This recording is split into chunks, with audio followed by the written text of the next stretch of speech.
నటి సమంతపై director Raj Nidimoru wife shocking comments. Samantha produce చేసిన మొదటి సినిమా శుభం మంచి పాజిటివ్ టాక్ తో దూసుకెళ్లిపోతుంది. ఇన్ని రోజులు నటిగా సక్సెస్ఫుల్ అయిన సమంత ఇప్పుడు ప్రొడ్యూసర్ గా మారి కొత్త డైరెక్టర్స్ కి, యాక్టర్స్ కి అవకాశం ఇవ్వాలి అని ప్రొడక్షన్ హౌస్ స్టార్ట్ చేశారు. ఇదిలా ఉండగా సమంత నాగచైతన్య విడాకులు తీసుకుని 4 ఏళ్లు అవుతుంది. ఇప్పుడు ఎవరి లైఫ్ లో వాళ్ళు బిజీగా ఉన్నారు. అటు చైతన్య మరో పెళ్లి చేసుకుని హ్యాపీగా ఉన్నారు. సమంత లవ్ లైఫ్ పై కూడా చాలా రూమర్స్ వచ్చాయి. ప్రముఖ డైరెక్టర్ రాజ్ తో సమంత ప్రేమలో ఉన్నారు అని గత కొన్ని రోజులుగా వార్తలు వస్తూనే ఉన్నాయి. దీనిపై అటు సమంత గానీ ఇటు రాజ్ కానీ ఎవరు క్లారిటీ ఇవ్వలేదు.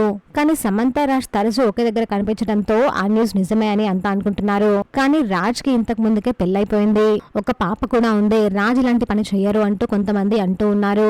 అయితే రాజ్ తన భార్యతో 2023లోనే విడిపోయారు అని, వాళ్లకు పిల్లలు లేరు అని తెలుస్తోంది. అయితే రాజ్ తో కలిసి సెల్ఫీ దిగిన ఫోటోని సమంత సోషల్ మీడియాలో షేర్ చేయగా అది కాస్త వైరల్ అవుతుంది. ఈ టైంలో రాజ్ భార్య చేసిన పోస్ట్ ఇప్పుడు నెట్టింట బాగా వైరల్ అవుతుంది. నా గురించి ఆలోచించే వారికి, నన్ను విన్నవారికి, నా కోసం మాట్లాడే వారికి, నాతో మాట్లాడే వారికి, నా గురించి రాసే వాళ్ళకి బ్లెస్సింగ్స్ ఇవ్వాలి అంటూ పోస్ట్ చేశారు రాజ్ వైఫ్. అలాగే మంచి కర్మను చేయండి, న్యాయంగా జనాలకు హెల్ప్ చేయండి, వాళ్ళని మంచిగా చూడండి అంటూ మరో పోస్ట్ చేశారు. అయితే తను చేసిన ఆ పోస్ట్ చూసిన నెటిజన్లు ఇది శామ్ రాజ్ గురించే పోస్ట్ చేశారనే చర్చ మొదలైంది.